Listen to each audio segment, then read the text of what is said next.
for a couple of weeks now. And so today, reading an interesting book, and the book we have been, which we all know, book I've been reading so far is the book Atomic Habits by James Clear. I think this has been the most interesting book so far for me. And so today's chapter, we'll be looking at the secret of self-control and the secret of self-control. And then we have uh, the person of Nicholas Basketball that will be reviewing this chapter for us today. After which we would leave the floor open for people to contribute to what she has said. So at this point, I'll just hand over the virtual mic to Rose. Just can you unmute and confirm that you can hear us so that we are sure that we're able to hear you so that you can comment. Hi, Rose. Yes, I can hear you, Foma. Good evening. Hey, good evening. So I'll just hand over the virtual mic to you to just take us through the chapter that we are reviewing today, which is the secret of self-control. So over to you. Thank you. Okay, thank you very much, Ufoma. Good evening, everyone. It's an honor to be here. And permit me, I won't be sharing my video. I will just speak. Like you said, you can hear me, right? Yes, we can hear you. Please go ahead. Okay. So like you said, we have been reading Atomic Habits by James Clear. And it has been interesting, but I would like to appeal for just some minutes to just recap for the sake of maybe anybody just joining us, as well as maybe we want to just remind ourselves of what we have read before. I hope that is fine, just some minutes. I didn't hear So, what you said. I didn't hear what you okay, said. I said, permits me to just take some minutes to just recap like what we have gone through for the Okay. sake of anyone joining for the first time, as well as maybe we want to just remind ourselves of what we have read before or discussed before. The topic for today, chapter 7, is the secret to self-control, which is in the section of how to build better habits, right? And since the book is talking about habits, we are reminded, or just to recap, habits are the compound interest of self-improvement. So what it means is the effect of your habits, those little things you do that you feel is insignificant, the multiplying effect, as you repeat them, those things, as you repeat them, it brings about self-improvement or destruction, in that case, as it may be. So it's good that we understand how habits work and also design them to our liking. So most times, habits is said to be like the atoms of our lives. Atoms are very small, smallest unit of life, right? And most times it appears to make no difference until you now cross a critical threshold and unlock new level of performance. So the book tells us that, this critical threshold is what they call the plateau of latent potential. So most times you are doing something. For example, a common example is the gym. I want to lose weight. I want to lose 10 kg, right? And the first week, punctual to the gym. I do all my exercises and all that. First week, second week, and I keep looking at the mirror. My tummy still looks like my mother's spots, and I'm like, there's nothing happening.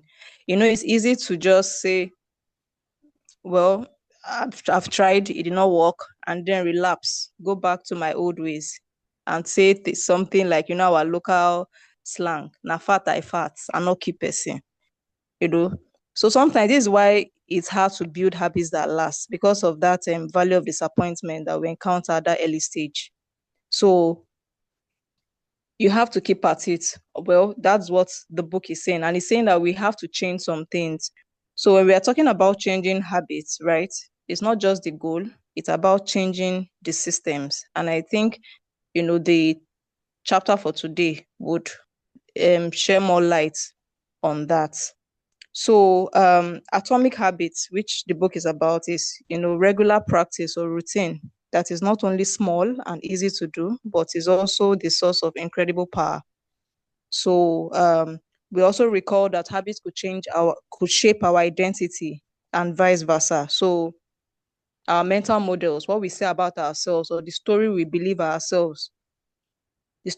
about ourselves is actually very important. When you repeat a story to yourself for years, that is how I am, it's easy to just slide into that mental groove and accept it as a fact. Oh, you're always coming late. And then over the years, you say, that's how I am. If you ask my former place, that's how they know me as. It's like you have just accepted that fact that is who I am, or that is. So those habits could actually shape our identity and vice versa. So that is why the book tells us that to change your identity, it says it's simple, right? It says it's a simple two-step process, that you decide the type of person that you want to be, then you now prove it to yourself by small wins. So do things, small wins, and reward yourself for those small wins. So habits generally, there are 4 stages in habits. The first one is the cues, and we're going to really talk about that in the chapter for today. So cues are those triggers to our brain that initiates a behavior. Then we also have the next stage is craving. So from cues, that's the triggers. Then you have cravings. That is the motivational force behind every habit. After which you have a response. The response is you're responding to that cue. So that's the actual action. And then you have reward, which is the end goal of every habit. So the 4 stages: cues, cravings, response, and reward. And because, we are talking about how to create good habits. So the book outlined it that first of all, which is the first stage, cue, you have to make it obvious. So if you want to create a good habit, right, make that cue, the cue that would, bring about the good habit, make it obvious. The second thing is the craving, which is that motivational force. You have to make it attractive. The third one is the response, the actual habit, make it easy. And the last one is the reward, which is, make it satisfying. So going straight into the chapter of today, the secret to self-control. The chapter started off with a story, right, of the Vietnam War. The chapter started off with a story in the Vietnam War that happened in 1971, that they made a discovery, right, that over 15% of US soldiers stationed at this Vietnam War, they were heroin addicts. And then follow-up research showed that, there were a lot were addicted. And then, when they discovered this, it brought about the creation of, special action office and all those things. But one of the researchers, which is Lee Robbins, the findings now, brought about the result of the findings, is just like it's shattered what we had always known to be addiction, or what is the cause of bad behavior. So it says that Robbins found that when soldiers who had been heroin users returned home, only five of them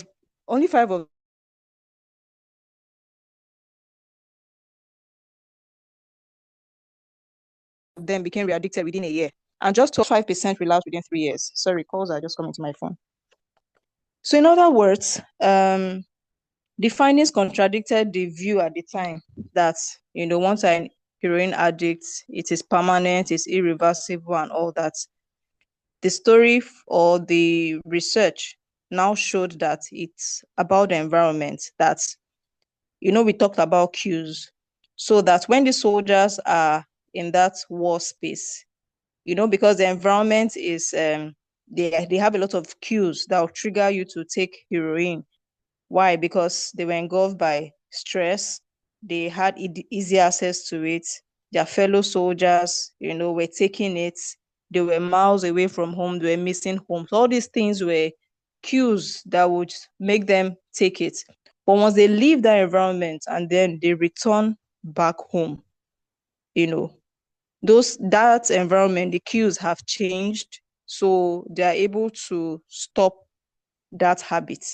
But if you compare the situation to a typical drug user that is at home, maybe a student or anybody that is, in their normal environment and they are drug users, they have friends that are also drug users. When they take them to a clinic for rehab, that environment is devoid of all those cues, and then they're able to, should I say, curtail the habits at that point in time for a period of time. But when they return back to the environment, those cues, those things that will trigger it, they are still there, and that is why they go back. So it says that these studies, actually run counter to our cultural belief that bad behavior or unhealthy behavior is a moral weakness. And he gave, relatable examples that someone that is overweight or someone that is an addict, you feel that the person does not have self-control. Rose, we can't hear you anymore. Can you hear me now? I can hear you very clearly. Okay. Ufoma, can you hear me?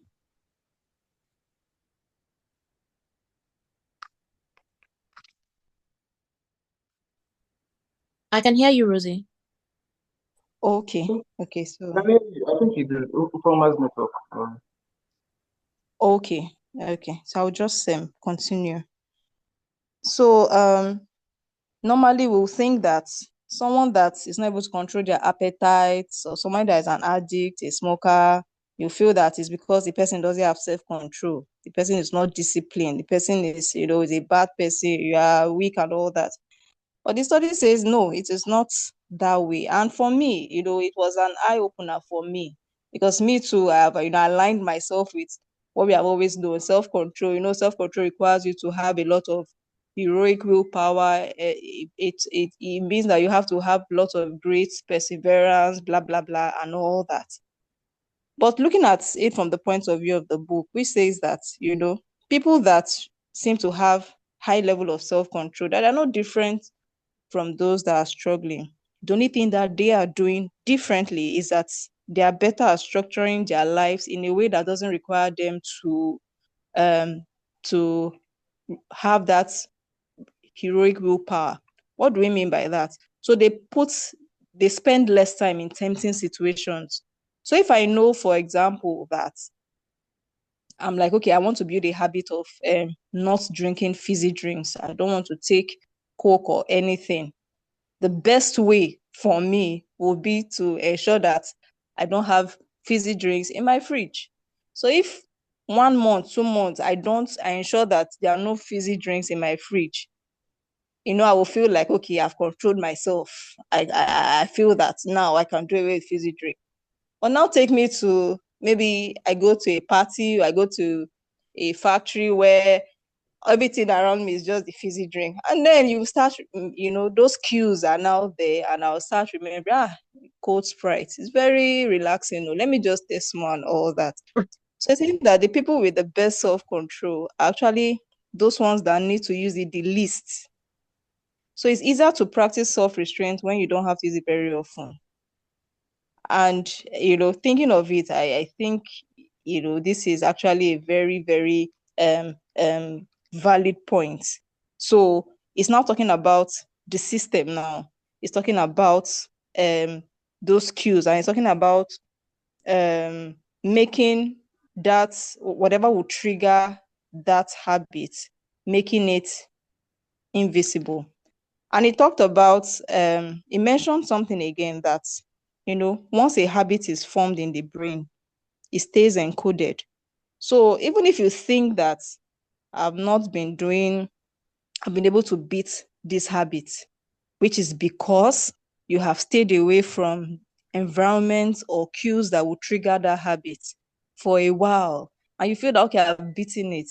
It says that that habit still stays encoded in your brain, and that once it recognizes, or you find yourself anywhere that would, that has a cue that would trigger that habit, it would come up, as in without even like reflex. And they gave a story of a therapist from Austin, Patty.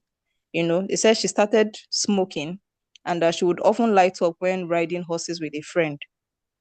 Eventually, she quit smoking. So she avoided smoking for years. She also stopped riding. And then decades later, like decades later, she hopped on a horse again. And as she hopped on a horse, her usual habit then was she hops on a horse and then she lights a cigarette. Now she hopped on the horse now and found herself craving a cigarette for the first time in forever. So thinking that, oh, I have built this habit. By that cue of, okay, when I ride a horse, I do this. That became triggered again. So he said these cues were still internalized, just that she has not been exposed to them in a long time. So once these habits have been encoded in our brain, there's that urge to act whenever those environmental cues appear. So we have to be really careful about the cues. He also mentioned that bad habits are autocatalytic, that is, the process feeds itself. And I like the example that he used, right? He says that you feel bad, so you eat junk food. Now, because you eat junk food, you now feel bad. And then the cycle continues. You feel bad again. I've eaten junk food. What do you do when you feel bad? You eat more junk food. When you finish eating more junk food, you now feel bad again that I've eaten this, I've relapsed, or all that. So all these things, right, is like a spiral, train of bad habits. And so we have to be careful. So researchers call this cue-inducing. Somebody is talking, it's like just 5 minutes to mute himself. Yeah, please mute your mic just for 10 minutes, please. Thank you. Okay, thank you. So researchers call this the cue-induced wanting. That is an external trigger that causes a compulsive craving to repeat a bad habit. You notice something, you want it. So it boils down to the cues, it boils down to the environment. So give us a punchline, right? It says, you can break a habit, yes, but you are unlikely to forget it. So simply resisting temptation is not effective in the long term, right? All you need to do is cut off the bad habit at the source by eliminating or reducing exposure to the cue that causes it. And these are some of the examples I'm sure we can relate with one or two. It says if you cannot seem to get any work done, maybe you're in the office, you are home, you have work to do, but you are fond of, maybe I do some work 5 minutes, I'll say, let me check my phone. And I go on social media, I start reading comments. You know how that thing can be very, very enticing. And before you know, you have spent 30 minutes, 1 hour on your phone. Meanwhile, you have done 5 minutes of work. So it's saying that if you cannot get any work done, leave your phone in another room or put it off for a few hours. If you feel like you are not enough, right? Because most times these feelings come when, okay, you look at social media, you see things happening and all that. It says stop following social media accounts that trigger jealousy and envy. If you are spending too much money on electronics, quit reading reviews and all that. So all this practice is just a way that is saying make those cues that trigger these habits invisible. I would end with this, which is the last paragraph. It says self-control is a short-term strategy. It's not a long-term one. So the secret to self-control is make the cues of your good habits obvious and the cues of your bad habits invisible. So that will be all from my end, and I guess I hand over to you, Ufoma. Thank you very much for the opportunity. Thank you. Thank you so much, Rosemary. Thank you for that fantastic review. At this point, we leave the floor open for contributions from anyone that would like to add to what Rosemary has said. At this point, while we wait for people to raise their hands to contribute, I mean, this particular chapter was very interesting in quotes because it's so easy to say that, I suppose Mary mentioned, if I want to stop taking drinks, so that I reduce the sugar that I take daily, I will stay away. But it just shows that if you try to, okay, say I won't buy drinks and all of that, it just shows that it's just for the short term. You need to actually take steps. I mean, we saw the example, we saw the story around the Paddy that was the horse rider, right? That only used to pick a cigarette whenever she wants to ride a horse and stopped riding horse for decades. And at the point when she now jumps on the horse after decades of not riding, and she sees herself, I mean, smoking again, it shows that for you to stop a bad habit, you have to, I mean, you have to make extra efforts. You have to take self-control is not enough, because I mean in the book they say self-control is just for short term and not for long term. So for you to create a good habit, you have to make it obvious. You have to,